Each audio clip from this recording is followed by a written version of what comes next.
நாம பண்ற சின்ன தப்புனால என்ன நடக்குதுன்னு பாருங்க. வணக்கம் மக்களே! நான் உங்கள் அஜித். எடப்பாடி கல்வடங்கத்துலேருந்து ஒருத்தர் கால் பண்ணியிருந்தாரு. அவங்க வீட்டு ரெஸ்ட் ரூம்குள்ள ஒரு பாம்ப பார்த்ததா சொல்லி கூப்பிட்டுருந்தாரு.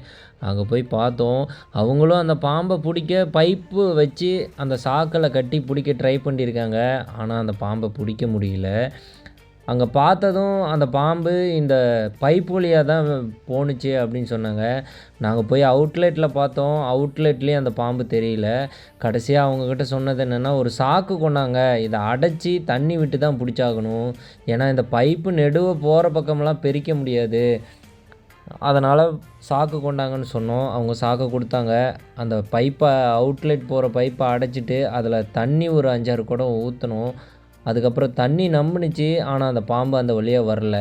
இன்னொரு அவுட்லெட் வழியா தலைய வெளிய வச்சு படுத்திருந்தது. யாரும் கவனிக்கல. நான் அந்த பக்கம் போனதும் அந்த பாம்ப கவனிச்சுட்டேன். உள்ள இருந்தது வந்து ஒரு ரசல் வைப்பர். அதாவது கண்ணாடி விரியன் பாம்பு. இந்த மாரி நாம பண்ற தப்புனால தான் இந்த மாரி பாம்புகள் நம்ம வீட்டுக்குள்ள வருது. அதனால தயவு செய்து கவனமா இருங்க. இந்த மாரி பாம்புகள பார்த்தா அடிக்கவோ, புடிக்கவோ ட்ரை பண்ணாதீங்க. உங்க நியர்பைல இருக்க ஃபாரஸ்ட் டிபார்ட்மெண்ட்க்கோ, இல்ல ஃபயர் டிபார்ட்மெண்ட்க்கோ கால் பண்ணுங்க. கண்டிப்பா வந்து ரெஸ்க்யூ பண்ணிட்டு போயிருவாங்க.